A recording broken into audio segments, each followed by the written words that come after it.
Mi nombre es Gabriel Aguilar, soy médico especialista en diagnóstico para imágenes y es un placer para mí coordinar este bloque junto al doctor Lucas Brum, gran amigo y conocido por todos ustedes, acerca de diagnóstico en enfermedades óseas poco frecuentes. Realmente contamos con dos profesionales destacadísimos y muy conocidos también por todos, el doctor Nicolás Cócaro y el doctor Joaquín Frabacil, que nos van a deleitar con sus exposiciones. Vamos a comenzar con el doctor Nicolás Cócaro, que es médico especialista en diagnóstico por imágenes, siendo el jefe del servicio del Sanatorio Británico de Rosario, Argentina. Por favor, Nicolás, adelante con tu disertación. Bueno, muchas gracias, Gabriel, por tu generosa presentación. Y voy a hablarles de diagnóstico por imágenes en enfermedades óseas poco frecuentes. La verdad que es un tema amplio y traté de ordenarlo a fines didácticos en los siguientes grupos, o sea, lesiones que producen osteoporosis, alteraciones en la continuidad del hueso, trastornos en la densidad y estructura, osteonecrosis, enfermedad de Payet y lesiones tumorales, tratando de englobar las lesiones más frecuentes que dentro del espectro de lesiones infrecuentes que se van a encontrar en el consultorio. Empezamos con la osteoporosis. Tenemos algunas alteraciones generales que producen todas las enfermedades que condicionan osteoporosis, que van a ser diferentes de acuerdo al compromiso en el esqueleto axial o en el esqueleto apendicular, de acuerdo a la presentación radiológica. En general, las radiografías no son una modalidad sensible para detectar osteoporosis. Se necesita más de un 30-50% de pérdida en el calcio óseo para detectar disminución en la densidad. De acuerdo a si el compromiso es del esqueleto axial o del esqueleto apendicular, vamos a tener signos radiológicos diferentes.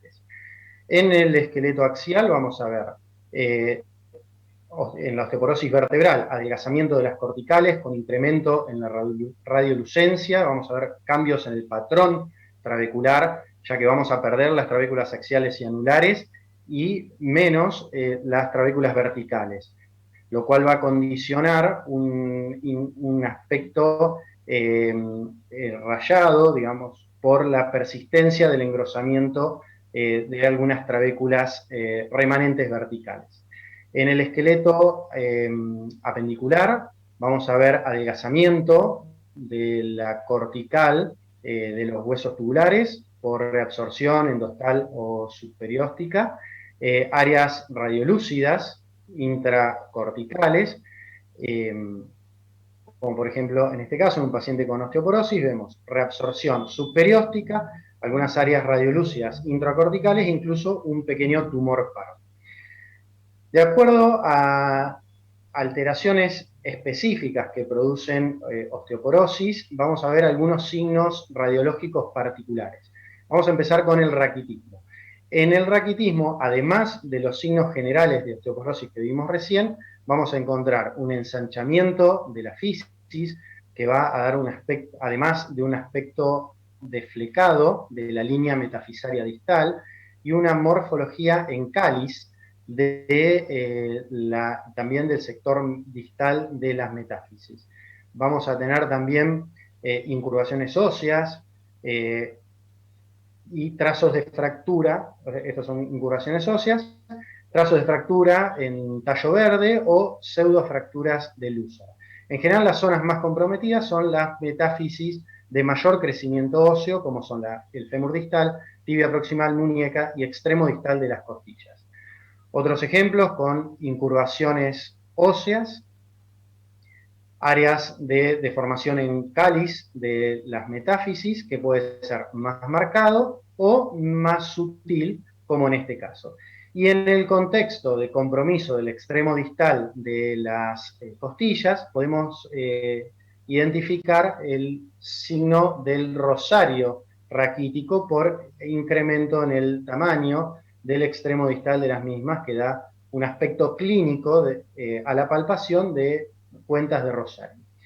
En la osteomalacia, además de los signos generales que vimos de osteoporosis en el esqueleto axial y apendicular, vamos a ver fracturas por insuficiencia, pseudofracturas y manifestaciones articulares como protrusión acetabular, alteraciones símil artritis reumatoidea o espondilitis anquilopoyética, e incluso sinovitis. ¿Qué son las zonas de Looser que vimos, que mencioné anteriormente? Se las denomina también como sinónimos pseudofracturas, que es un término incorrecto, o líneas de Milkman. En realidad son una variante de fractura por insuficiencia que se ven como líneas radiolúcidas transversales al eje largo del hueso que suelen no comprometer todo el eje transversal y suelen tener un borde escleroso en los márgenes. En general están compuestas por matriz osteoide poco mineralizada y pueden evolucionar a una fractura completa. Este es un ejemplo de protrusión acetabular que vemos en este paciente con osteomalacia. Hiperparatiroidismo es otra de las entidades que puede producir osteoporosis y tiene algunos signos radiológicos particulares, sobre todo la reabsorción subperióstica del borde radial de las falanges medias, reabsorciones subcondrales, intracorticales, acrosteólisis, vértebra en jersey o camiseta de rugby, tumores pardos, condrocalcinosis y erosiones en sal y pimienta al nivel de la calota craneal. Acá tenemos un ejemplo de compromiso de un hueso tubular con reabsorción subperióstica, áreas radiolúcidas intracorticales, incluso un tumor pardo que lo vemos perfectamente mediante resonancia magnética, es el mismo paciente. Vemos en este paciente, en esta radiología más ampliada, la reabsorción subperióstica del borde radial, la acrosteólisis. En otro paciente, la vértebra en camiseta de rugby con áreas de esclerosis en las plataformas vertebrales y un área radiolúcida central, y también la condrocalcinosis, como en este caso en el fibrocartílago triangular, como signos radiológicos de esta entidad. Una de las características del hiperparatiroidismo es la presencia de tumores pardos. En general, los tumores pardos suelen verse estas características, lesiones líticas, pueden ser bien definidas o no, dependiendo del hueso donde se alojan, y generan expansión y adelgazamiento de la cortical. Post tratamiento vamos a ver una mineralización de este tumor que histológicamente suele ser muy parecido al tumor de células gigantes. La particularidad es que en el hiperparatiroidismo estos tumores son múltiples, mientras que el tumor de células gigantes multifocal es excepcional. En la resonancia magnética vamos a ver como una gran masa tumoral con áreas centrales que tienen niveles líquido-líquido y zonas periféricas de fibrosis o esclerosis. La osteogénesis imperfecta. Además de las lesiones, de los signos radiológicos generales de osteoporosis, vamos a ver deformación de huesos tubulares, fracturas, callos hiperplásicos, como en este caso, en esta región medio diafisaria femoral, signos de la cebra que corresponden a áreas lineales de esclerosis cuando el paciente recupera crecimiento en el contexto de tratamiento con bifosfonatos. Y también otro signo radiológico bastante característico son las calcificaciones en popcorn a nivel de las metáfisis y epífisis. En el cráneo vamos a ver huesos wormianos, que los podemos identificar tanto en la radiología o mejor en la tomografía computada, imaginación basilar y sifoscoliosis. En el tórax vamos a ver pectus excavatum, coxavara y protrusión acetabular en la pelvis. Esto vemos en tomografía computada perfectamente los huesos wormianos, que es decir, vamos a ver múltiples suturas por ausencia de la osificación normal. También la tomografía computada nos va a mostrar muy bien la imaginación basilar, pero no nos va a mostrar bien el compromiso bulbomedular que se acompaña de esta entidad, que sí vamos a necesitar evaluarlo mediante resonancia magnética. Hay osteoporosis, esas son las osteoporosis generalizadas. Vamos a osteoporosis, algunos ejemplos de osteoporosis localizadas. Uno de ellos es el síndrome de dolor regional complejo o SUDEC. vamos a ver severa osteopenia, tumefacción de partes blandas, reabsorción ósea subperióstica y con interlínea articular respetada en el examen radiológico. En resonancia vamos a ver edema de partes blandas, atrofia muscular y edema de médula ósea. En la medicina nuclear vamos a ver hipercaptación en las 3 fases. Este es un ejemplo bastante típico. Es una paciente joven que en mayo se fractura la base del quinto metatarsiano, ahí vemos la fractura, aparece en junio con dolor, tumefacción, le hacemos la radiografía, no hay una consolidación leve del trazo de fractura, pero fíjense la osteopenia focal, sobre todo en la región proximal y distal de los huesos largos, que desarrolló. Le hacemos la resonancia magnética y vemos áreas focales de edema óseo medular y también edema de partes blandas. Esto, digamos, junto con la clínica es el diagnóstico de SUDE. En la evolución crónica podemos tener persistencia del edema óseo, pero ya el desarrollo de atrofia de partes blandas, de atrofia muscular y edema persistente de partes blandas. Hay otra entidad que se caracteriza por osteoporosis localizada, que es el edema osteoporosis transitoria de médula ósea. Es el mismo proceso que puede tener osteoporosis o no. Cuando tiene solo edema, vemos edema en la resonancia magnética sin osteopenia. Cuando hablamos de osteoporosis transitoria, tenemos edema en resonancia y osteopenia que se desarrolla de 4 a 8 semanas posteriormente de iniciado el cuadro.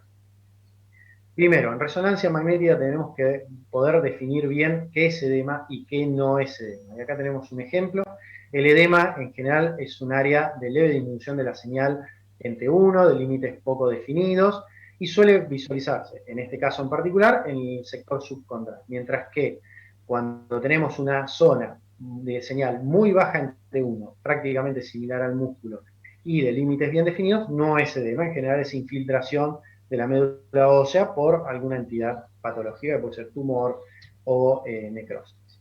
Este es un ejemplo típico de osteoporosis transitoria de médula ósea. Vemos edema subcondral en la cadera, con disminución de la densidad radiológica y posteriormente restitución ad integrum del hueso subcondral.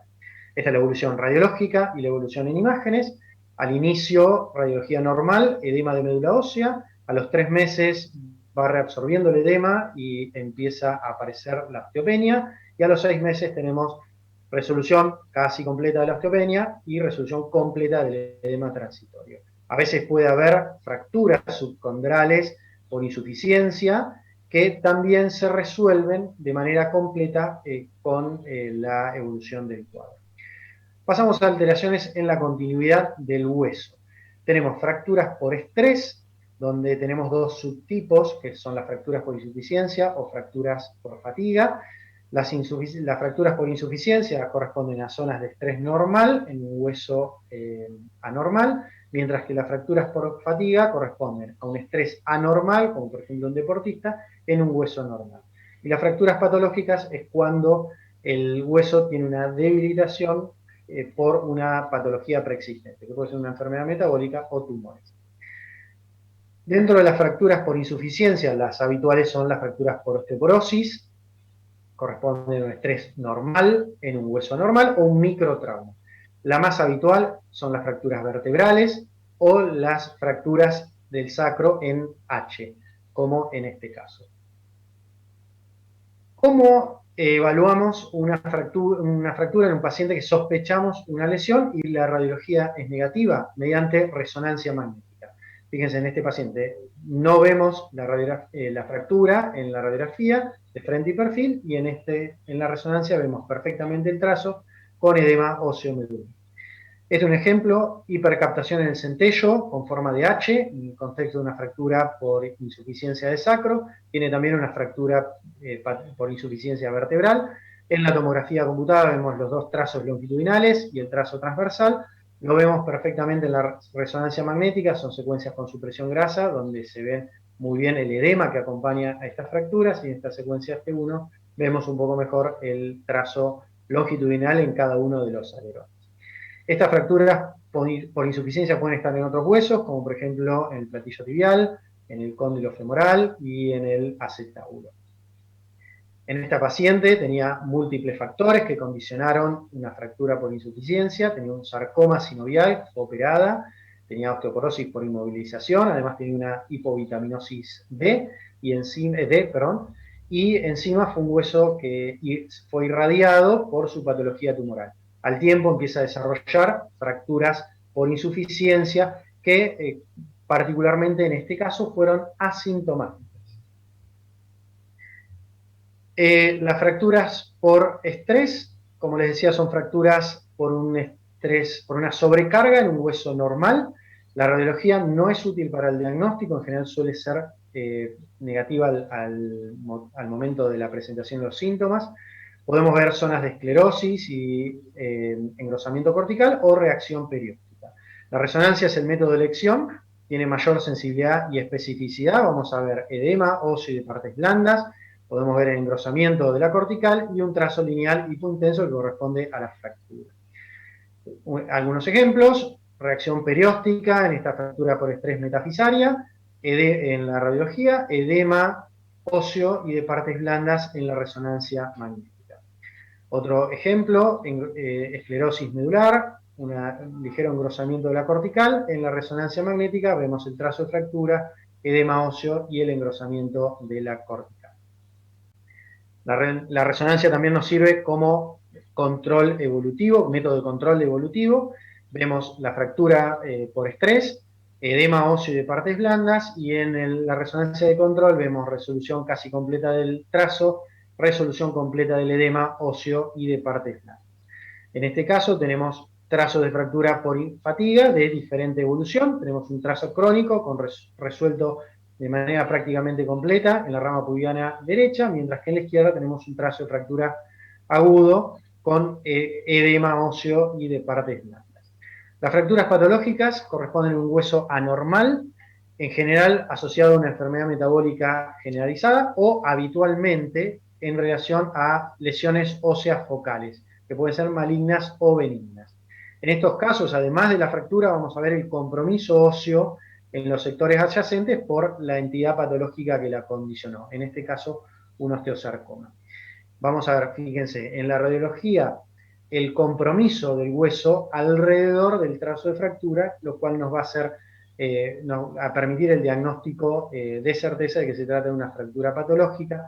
Lo vamos a confirmar con algún método de axial, como por ejemplo la tomografía o la resonancia magnética.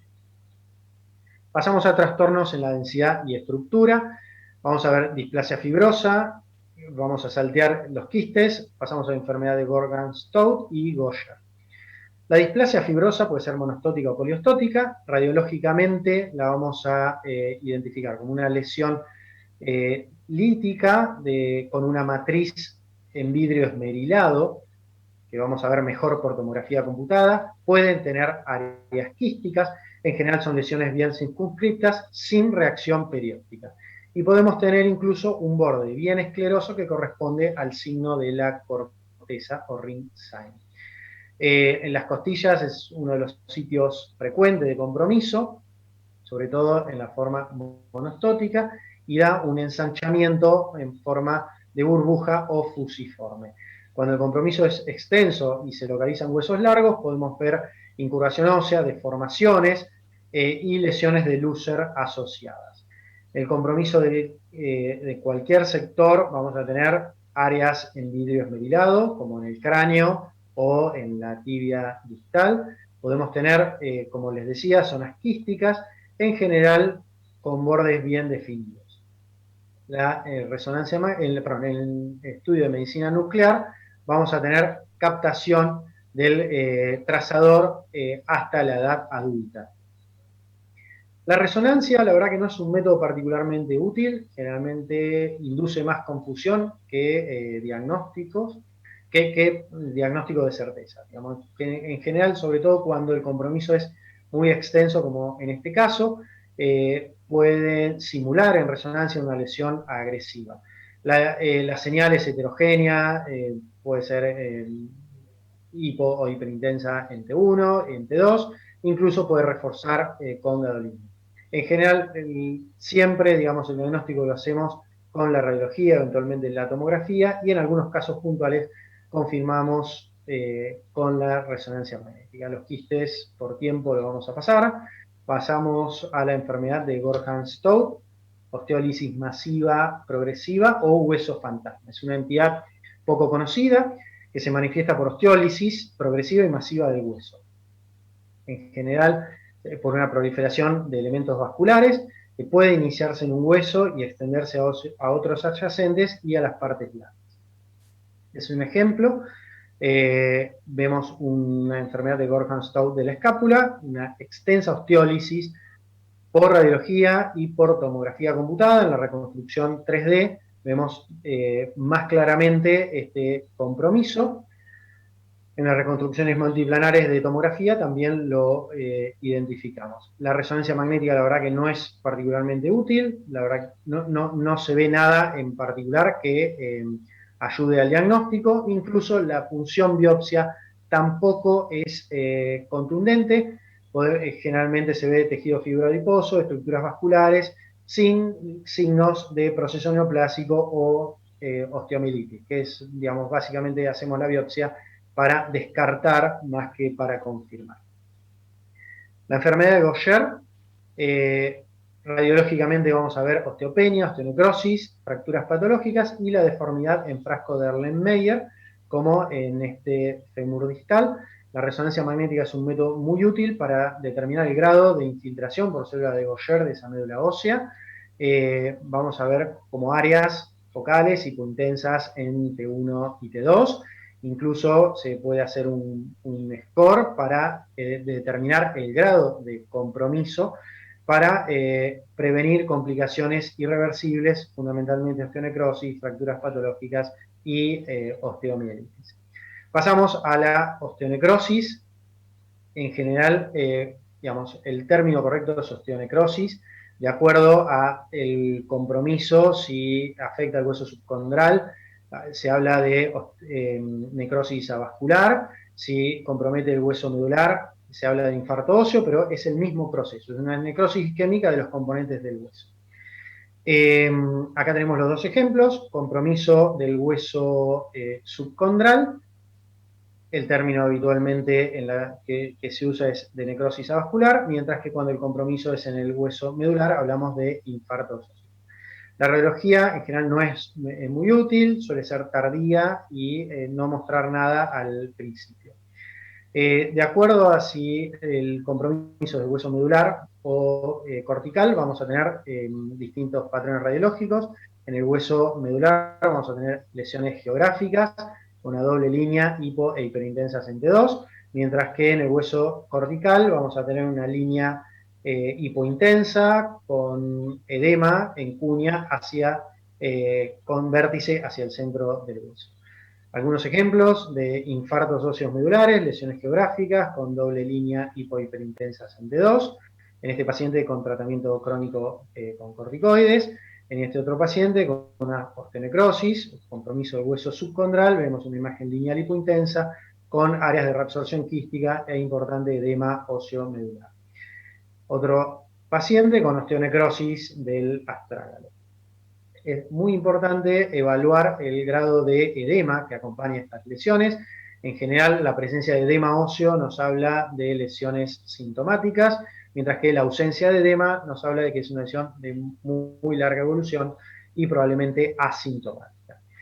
No se olviden también que en el contexto crónico, los pacientes con infartos óseos pueden tener complicaciones, sobre todo el desarrollo de tumores secundarios, como en esta paciente que después de tener necrosis ósea, o sea, infartos óseos de larga evolución, desarrolló un sarcoma de alto grado en relación a la tibia proximal, englobando incluso el infarto óseo. Pasamos a la enfermedad de Payet. De acuerdo a la radiología vamos a tener una fase temprana, intermedia o tardía. La fase temprana vamos a tener en general áreas osteolíticas. Es muy raro que lo veamos en este paciente, a los pacientes en esta etapa. En el cráneo hablamos de osteoporosis circunscripta en este estadio. En general no llegan en este estadio, en la etapa intermedia o en la etapa muy tardía. Vamos a ver engrosamiento trabecular y cortical, incremento en el tamaño de los huesos.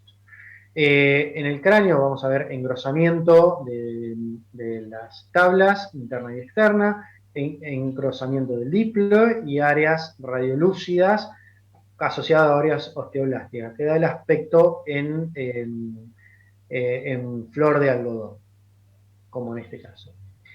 En la columna vamos a ver engrosamiento de los sectores periféricos de las vértebras, dando el aspecto de vértebra en marco, con engrosamiento trabecular. En la pelvis, algo muy característico es el engrosamiento de las líneas iliocubiana e ilioisquiática, incluso la presencia de protrusión acetabular. En los huesos largos también vamos a ver áreas de engrosamiento trabecular y cortical, con áreas radiolúcidas y osteoblásticas. La resonancia magnética, la verdad que no es un método que ayude mucho al diagnóstico. Vamos a ver áreas con intensidad de señal similar al tejido adiposo, vamos a ver áreas de engrosamiento cortical, zonas de tejido fibroso o calcificaciones, pero la verdad que el diagnóstico se hace habitualmente con la radiología simple. En el centellograma estas lesiones van a captar con lo cual es algo que tenemos que tener en cuenta, porque este paciente tenía, por ejemplo, era un paciente que en seguimiento por un cáncer de próstata, le hacen el primer centello y ven zonas hipercaptantes, que es lo que derivó el resto de los estudios, tanto radiológicos como resonancia magnética. Pasamos por último a las lesiones tumorales. El diagnóstico se basa en 3 pilares, que es la clínica, imágenes y anatomía patológica. Dentro de las modalidades de diagnóstico por imágenes tenemos la radiología, que va a servir para definir la localización, ver los márgenes, mineralización y reacción perióstica de la lesión. La tomografía computada, que nos va a servir en algunos casos para evaluar mejor el compromiso cortical y la mineralización. Y la resonancia para definir los márgenes intraóseos, la estadificación local, la planificación quirúrgica y el control de respuesta al tratamiento. Dentro de las alteraciones vinculadas al tumor, vamos a ver el patrón de destrucción ósea, el grado de mineralización y la localización. La interfase vamos a ver si es lítica o esclerótica. Y vamos a ver si determina una expansión o destrucción de la cortical y si se acompaña de reacción periódica. En general, las lesiones benignas tienen márgenes bien definidos, con osteólisis de tipo geográfico, que pueden tener más o menos esclerosis, zona de transición estrecha, y están limitados por barreras naturales, como las corticales, sin destrucción de la misma. Y en general no se acompañan de reacción periódica. Por el contrario, en las lesiones agresivas vamos a ver márgenes poco definidos, con osteólisis en general apolillada o permeativa, como en estos casos. No tienen esclerosis perilesional en los márgenes y una zona de transición amplia, es decir, no voy a ver dónde termina y dónde empieza la lesión. Y en general se acompañan de reacciones periósticas que pueden ser agresivas, que pueden ser en rayos de sol, interrumpidas, como en este triángulo de Codman, o laminadas. Es un ejemplo de triángulo de Codman y vemos el tumor creciendo fuera del hueso. La resonancia magnética va a demostrar muy bien la extensión tumoral, sobre todo en las secuencias T1. Tenemos secuencias de filovio largo para evaluar posibles metástasis en el mismo hueso y secuencias con filovio corto para evaluar, por ejemplo, relaciones neurovasculares. También usamos secuencias de difusión para ver el grado de celularidad de las lesiones. Cuanto mayor celularidad, mayor restricción, y eso lo vamos a poder identificar muy bien en este tipo de secuencias. Es una masa tumoral ósea con extensión a partes blandas. Vemos extensa restricción en difusión en la zona periférica, que esos son los sitios hacia los cuales dirigimos nuestra biopsia. Bueno, muchas gracias por la atención. Espero que a pesar de la velocidad les haya sido útil la charla.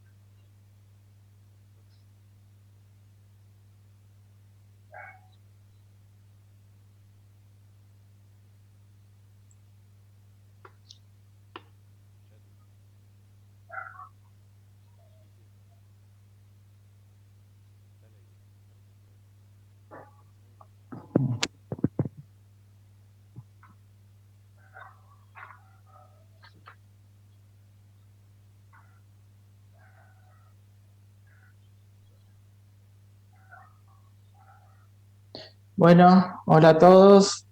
Mi nombre es Joaquín Frabasil. Gracias a Gabriel por la presentación, gracias a Lucas por convocarme. Yo les voy a hablar sobre un grupo de enfermedades poco frecuentes que son los errores congénitos del metabolismo. Les voy a contar un poco en qué consiste en este grupo de patologías y también el abordaje que tenemos nosotros desde el laboratorio para llegar a un diagnóstico. Para ello me gustaría comenzar con, digamos, el inicio, o sea, la formulación del nombre de errores congénitos del metabolismo.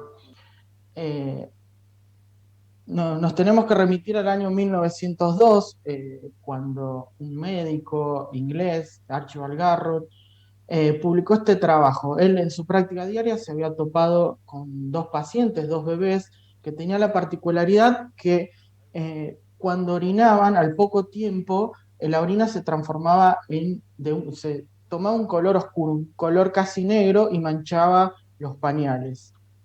Esa enfermedad era la alcaptonuria, si bien ya había sido descrita años anteriores, no se tenía idea, o sea, no se sabía qué era lo que lo originaba. Esto llamó mucho la atención de Garrod y comenzó a estudiar y a juntar pacientes con estas patologías y con otras patologías relacionadas, como son el albinismo, la cistinuria y la pentosuria. ¿Sí? Él en el año 1908 lo invitan a disertar en el colegio, en el Real Colegio de Médicos de Londres, y fue la primera vez que él acuñó, digamos, el nombre de errores congénitos del metabolismo para estas patologías. Él lo que postulaba era que estas enfermedades eran hereditarias, eran congénitas, y por eso las llamó así, errores congénitos del metabolismo. Fíjense que ya en este año hablaba de de las leyes de Mendel, perdón, que habían sido redescubiertas. Mendel hizo su trabajo en genética a finales de los 1800 y en esos años habían sido redescubiertas. Entonces ya hablaba de herencia autosómica recesiva de esta patología. Cabe destacar que como todo trabajo disruptivo en medicina muchas veces no es bien recibido y es redescubierto años posteriores. Hoy este trabajo es considerado como uno de los pilares de la genética médica y de la bioquímica. Y pasaron, fíjense, 50 años más para que se llegara al mecanismo molecular de por qué se produce la alcaptonuria. Hasta hace poco tiempo yo comenzaba las disertaciones diciendo que los errores congénitos del metabolismo eran un grupo de 500 patologías. Después decía que era un grupo de 1000 patologías alrededor. Este trabajo salió este año y ya estamos hablando de 1500 patologías, fíjense el número, las cuales en esta clasificación nueva que se está proponiendo se dividen en 24 categorías y en 124 grupos de enfermedades. Entonces, ¿qué pasó entre el 1908 y este año, el 2021?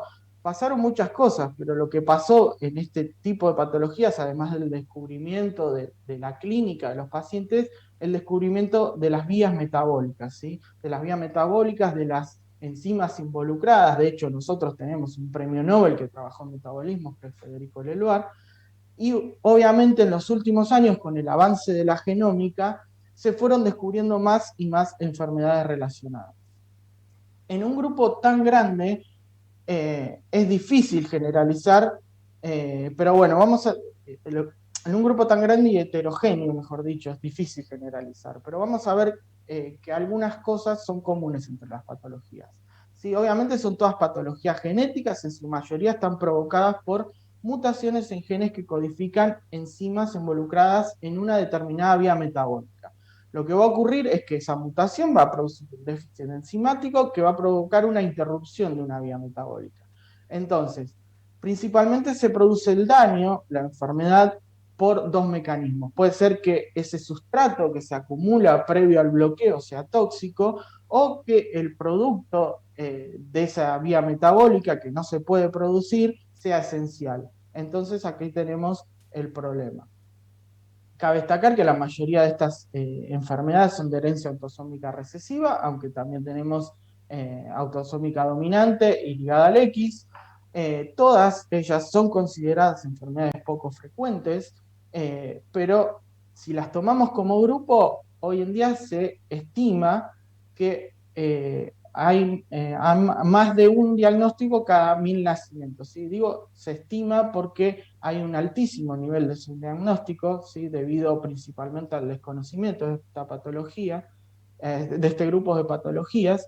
Y bueno, y muchas veces llegar a un diagnóstico es un gran desafío por la heterogeneidad clínica, bioquímica y genética. Por lo general, estas patologías presentan un espectro clínico continuo donde vamos a tener formas neonatales, súper agresivas, muy graves, formas juveniles intermedias y formas del adulto que por lo general son más leves, ¿sí? Y que esto que nos dice que el diagnóstico se puede llegar a dar en cualquier etapa de la vida. Obviamente para llegar a un diagnóstico es muy importante contar con un laboratorio especializado en errores congénitos del metabolismo, ya que no es nada fácil trabajar en estas patologías. Entonces, lo que va a ocurrir generalmente es que ya sea dentro de una organela, como pueden ser el lisosoma, los peroxisomas, el retículo endoplásmico o en el citosol, se va a producir el bloqueo de una vida, que eso va a llevar a una disfunción celular, posteriormente un daño tisular y posteriormente a la disfunción de un órgano. Una forma un poco más simple de clasificar estas enfermedades es según su fisiopatología. Podemos agruparlos en tres tipos, en tres grupos. Tenemos alteraciones que conducen a intoxicación, después tenemos enfermedades que involucran lo que es el metabolismo energético, y tenemos un tercer grupo donde vamos a tener alteraciones que involucran moléculas complejas. Dentro del grupo 1 vamos a tener que, por lo general son patologías del metabolismo intermedio que van a conducir a una intoxicación aguda o progresiva por acumulación de compuestos tóxicos que van a ser seguramente proximales a lo que es el bloqueo de la vía metabólica, ¿sí? Dentro de este gran grupo de patologías vamos a encontrar las enfermedades correspondientes a lo que es el metabolismo de aminoácidos, como la fenilcetonuria, que es uno de los errores congénitos más conocidos, que hoy en día se pesquisa obligatoriamente en nuestro país. Tenemos la leucinosis, entre otros grandes grupos. Las aciduras orgánicas, podemos hablar de la metilmalónica, la aciduria propiónica, las enfermedades del ciclo de la urea, ¿sí? Donde tenemos la OTC, una patología ligada al cromosoma X, intolerancia a hidratos de carbono, como un ejemplo es la galactosemia, intoxicación por metales, tenemos la enfermedad de Wilson, de Menkes, hemocromatosis, y también las porfirias. Dentro del grupo 2 vamos a encontrar las alteraciones que involucran al metabolismo energético, es decir, que son errores congénitos donde los síntomas son debidos, al menos en parte, a una deficiencia en la producción o utilización de la energía, ¿sí? En distintos órganos. Dentro de este grupo podemos dividirlo en dos, donde tenemos las enfermedades mitocondriales, que podemos encontrar las acidemias lácticas congénitas, los desórdenes de cadena respiratoria mitocondrial, la oxidación de ácidos grasos, y el metabolismo de cuerpos cetónicos, entre otras patologías. Y dentro de lo que es citoplasma, vamos a encontrar los trastornos de la glucólisis, el metabolismo del glucógeno, la gluconeogénesis, hiperinsulinismo y metabolismo de la creatina. En el grupo 3 tenemos las alteraciones que involucran las moléculas complejas, ¿sí? Ya acá vamos a estar involucrando también lo que son organelas, como son los lisosomas, donde encontramos las enfermedades lisosomales, las más conocidas, Fabry, Gaucher, Pompe, enfermedades peroxisomales, como pueden ser el síndrome de Zellweger o adrenoleucodistrofia ligada al X, y los trastornos de la glicosilación, que hoy en día son un grupo de más de 100 patologías. Entonces, sin ánimo de aburrirlos brevemente, ¿cómo abordamos estas patologías desde el laboratorio? ¿Sí? Primero contarles qué tecnología tiene que tener un laboratorio de errores congénitos del metabolismo, ¿sí? Por un lado tenemos las reacciones de screening, que la gran ventaja es que son reacciones simples y económicas, no se requiere prácticamente de equipamiento. La gran desventaja es que solo podemos evidenciar un grupo muy pequeño de metabolitos, o sea, podemos estudiar un grupo muy pequeño de patologías. Más que nada van a ser orientativas, ¿sí? Después tenemos las tecnologías de espectrometría, fluorometría, radioactividad, las agrupé porque son reacciones, digamos, de una dificultad intermedia, con equipos también de un costo intermedio, que a veces podemos encontrar en un laboratorio. Lo que sí, estas reacciones llevan tiempo, hay que tener un know-how para desarrollarlas porque no es nada simple, a veces son reacciones que toman días para llegar a un resultado, no es que están en los autoanalizadores, sino que hay que hacerlo de una forma manual y a mucha conciencia.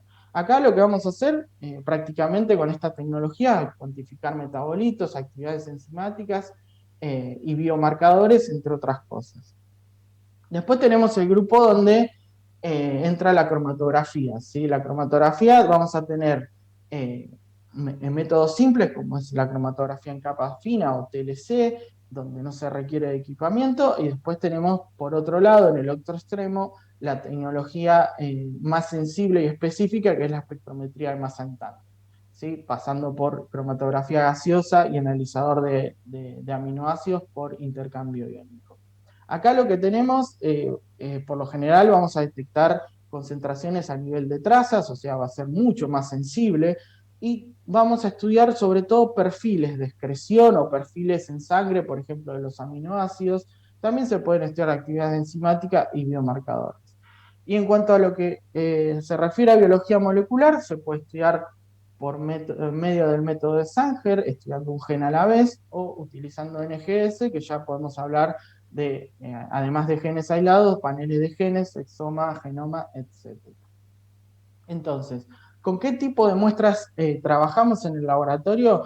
Las principales son las derivadas de sangre, ¿no? Vamos a tener plasmas o suero, gotas de sangre en papel de filtro, leucocitos aislados, sobre todo para actividades enzimáticas, glóbulos rojos y ADN, obviamente, para los estudios genéticos.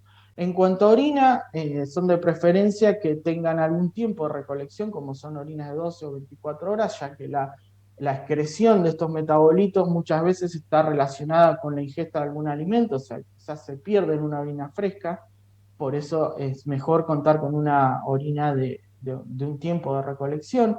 Líquido cefalorraquídeo también se pueden analizar para encontrar sobre todo aminoácidos, para buscar perfiles de aminoácidos, y también biopsias que hoy en día ya casi se usa cada vez menos.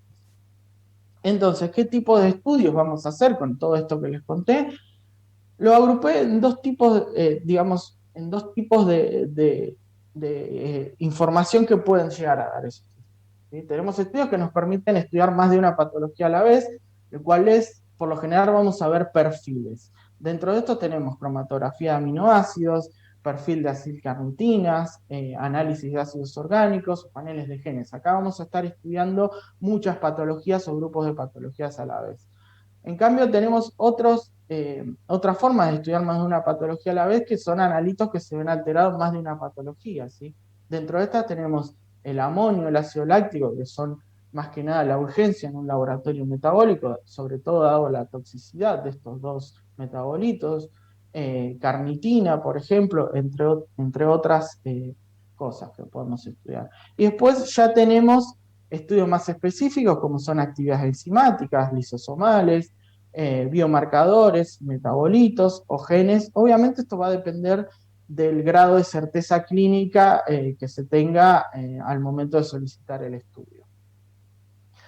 Y para ir finalizando, me gustaría, o sea, llevar a lo que es el tema de la reunión de esta jornada, y es errores congénitos, metabolismo y manifestaciones óseas. Podemos encontrar dos tipos de manifestaciones óseas. Las primarias, es decir, donde principalmente se ve afectado el tejido óseo, donde tenemos, por ejemplo, errores congénitos en el metabolismo del calcio y del fósforo, donde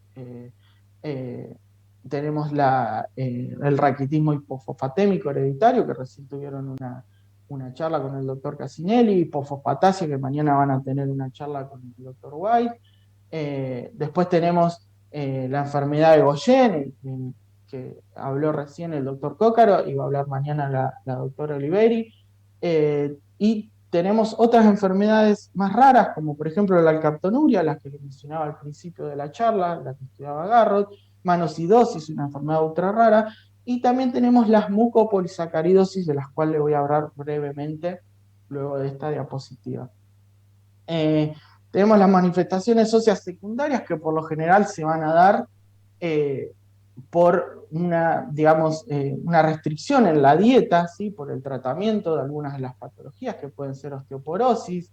En fenilcetonuria también se vio que había una reducción de la, digamos, había pacientes que podían llegar a presentar un grado de osteoporosis, pero lo más importante son las manifestaciones óseas primarias. Dentro de esas manifestaciones óseas primarias tenemos el grupo de las mucopolisacaridosis, ¿sí?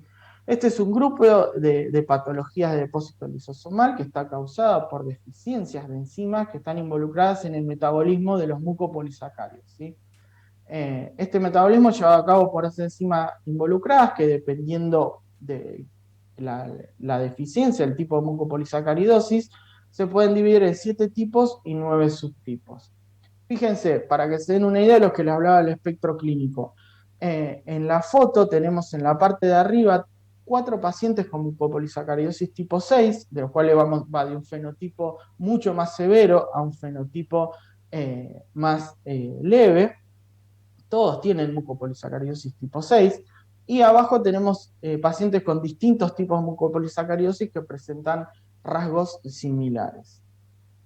A título informativo, nada más comentarles que, bueno, la principal manifestación en este grupo de patologías es la disostosis múltiple, que se puede ver reflejada en distintos huesos, como puede ser en la silla turca del cráneo, que puede ser en las costillas, en la columna vertebral, en la mano o directamente en el canal medular, o sea, en la columna.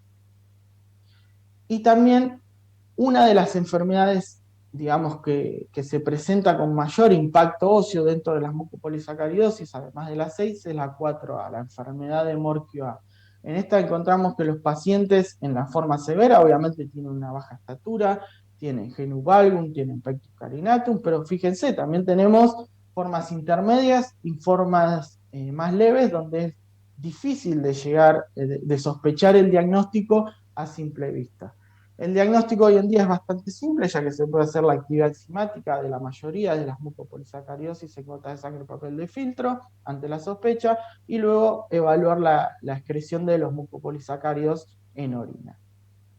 Bueno, para ir cerrando algunos take-home messages, tenemos que, como les comentaba, los errores congénitos del metabolismo son un grupo heterogéneo de patologías que comprende aproximadamente 1.500 enfermedades genéticas. El diagnóstico siempre es un desafío, ¿sí? Es muy difícil llegar al diagnóstico, sobre todo por la baja sospecha de estas enfermedades poco frecuentes, además debido a la heterogeneidad clínica, bioquímica y genética. Dependiendo del grado de certeza clínica, se puede abordar la sospecha desde el punto de vista del laboratorio con estudios más abarcativos, como les contaba, con perfiles, o estudios más específicos del laboratorio si se tiene una sospecha más certera. Es muy importante, esto sí, siempre es bueno que los estudios sean realizados en laboratorios especializados, ya que se requieren personal técnico capacitado, profesionales que sepan interpretar esos resultados. No son patologías que se diagnostican con mucha facilidad. Y aparte, en lo que tiene que ver con la afección ósea, los errores congénitos del metabolismo, como les comentaba, pueden ser debido a causas primarias o secundarias. Bueno, y para finalizar me gustaría nombrarles o contarles una frase que decía el doctor Chamoles, fundador de nuestro laboratorio, a la cual nosotros que trabajamos en enfermedades poco frecuentes no nos cansamos de repetir, y es que no se diagnostica lo que no se piensa y no se piensa lo que no se conoce. Bueno, muchas gracias y a la espera de las preguntas.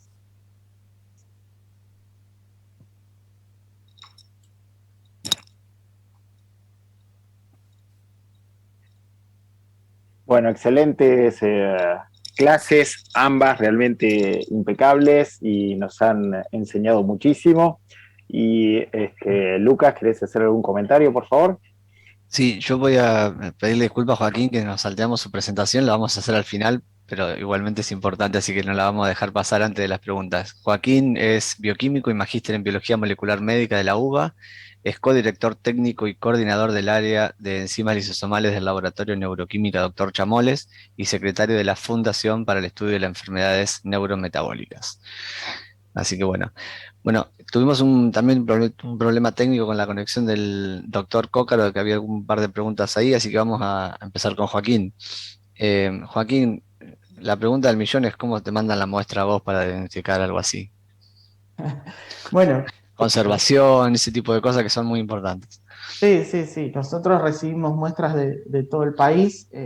La verdad que dependiendo del tipo de estudio, depende el tipo de muestra. Lo mejor siempre, si el paciente no puede concurrir al laboratorio, es conservar, por ejemplo, un suero, sacarle sangre y conservar el suero frisado, la orina frisada, en el caso de que se quieran hacer estudios en esos materiales. Es muy importante a ¿Un freezer veces de una. -20 alcanza? Alcanza, sí, sí, alcanza. Es muy importante a veces si el paciente hace una crisis, sobre todo en estas patologías que llevan a una intoxicación, sacarle sangre en ese momento, separar el suero y guardarlo. Eso a veces echa mucha luz a lo que es el estudio y al diagnóstico. Pero básicamente es eso. Y bueno, ya en las enfermedades lisosomales se puede mandar la gota de sangre a papel de filtro, lo cual hace mucho más simple el estudio. Perfecto. ¿Vos tenés alguna pregunta, Gabriel, en el tintero?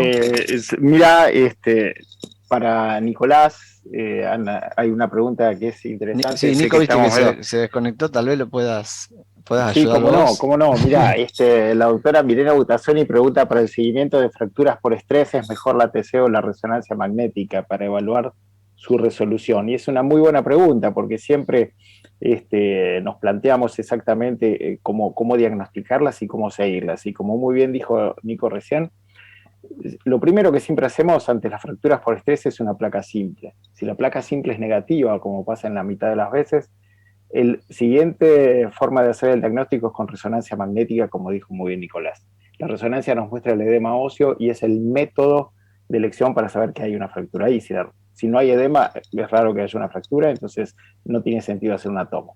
Pero después, una vez que ya está diagnosticado, ustedes saben que el edema persiste durante mucho tiempo, varios meses, inclusive más de 4 meses a 6 meses a veces, y el paciente ya está curado.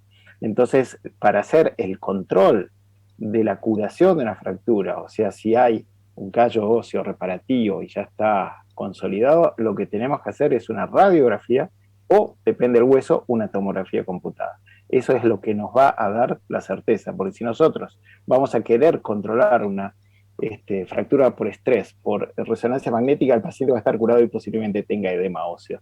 Así que está muy buena la pregunta porque siempre para diagnosticar rezo y para control radiografía o tomografía computada. Perfecto. Ahí estoy viendo que pudo volver Nico, así que le vamos a guardar la pregunta que nos quedaba a Nicolás, así que haces la voz, así él entra a la cámara, Nico, no hay problema. Bueno, Nico, perfecto. Ahí estás. Te tenés que desmutear, por favor. Y si está, ahí está, bárbaro. Te tenemos nuevamente con nosotros. Nicolás, una pregunta también que se hace frecuentemente es, ¿cuál es el rol del medio de contraste en este tipo de patologías? ¿Realmente lo utilizás, no lo utilizás? En general va a depender, digamos, cuál es la patología la que motiva el examen. El medio el contraste lo usamos en general cuando sospechamos que se trata de una lesión tumoral, cuando se trata de una infección o cuando se trata de un proceso inflamatorio. Esos son los tres escenarios en los cuales utilizamos el material de contraste. En el resto de los escenarios clínicos, la verdad que no utilizamos el material de contraste. Porque no es necesario, digamos, lo sometemos al paciente a un procedimiento que no es necesario para llegar a un diagnóstico. Excelente, excelente. Muy bien. Lucas. Bueno, ahí justo escribieron una preguntita más, preguntan si ¿es habitual fractura pubiana postparto en pacientes muy delgadas? Si la ven habitualmente. La verdad que no. La verdad que no. No. De hecho, no he visto ninguna, digamos.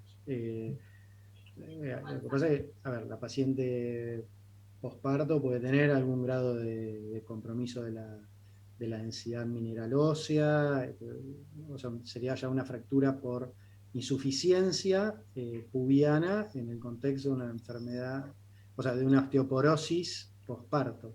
Entiendo, ese sería tal vez el planteo. La verdad que no lo vemos. Yo por lo menos no lo veo nunca. Sí, por ahí más que pubiana se ve en las sacroiliacas, ¿no? Que a veces cuando hay apertura del canal de parto, lo que después termina dando lo que es la osteitis condensante ilíaca, ¿no? Y que es un diagnóstico diferencial de sacroileitis, pero realmente pubiana yo tampoco no se ve con frecuencia, como decís vos, Nicolás, totalmente de acuerdo. Se ve que la persona que lo preguntó debe haber tenido alguna experiencia cercana. Así que bueno, les quiero agradecer por el tiempo, excelentes presentaciones, predisposición y demás. Así que bueno, les pido perdón también, estamos un poquitito atrasados con el programa, así que nos vamos a tomar 5 minutitos para poder hacer el break correspondiente, no lo vamos a hacer de 15, así que en 5 minutitos les prometemos que estamos de regreso con la próxima charla sobre osteogénesis imperfecta. Bueno, reitero el agradecimiento por la invitación. Felicitaciones, excelente. Chao, Gracias, Lucas. gracias. Muchas gracias.